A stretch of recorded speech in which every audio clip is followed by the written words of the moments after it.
Hey guys, welcome to the interview series on Oracle SQL PL SQL and today is a day 2. So, మీ interview మిమ్మల్ని ఏమడుగుతారంటే interview question what do you mean by ACID properties అడుగుతారు. First of all ACID properties అంటే మనకి atomicity, consistency, isolation and durability ఇవి ACID properties అంటారు. ఇప్పుడు మనం వన్ బై వన్ అర్థం చేసుకుందాం. What is atomicity? అటామిసిటీ అంటే ఏంటి అంటే మీరు ఏదైనా ట్రాన్సాక్షన్ చేసినప్పుడు either it can be successful or it can be failure, but మనకి ఇన్ బిట్వీన్ మధ్యలో అది ఆ transaction ఆగిపోకూడదు.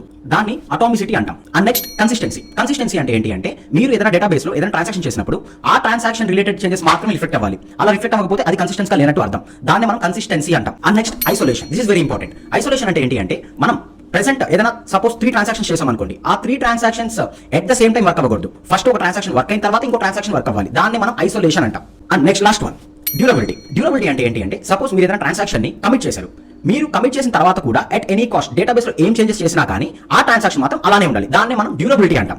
For more logics and tricks, save this reel for future reference and subscribe the channel, follow the Instagram page here.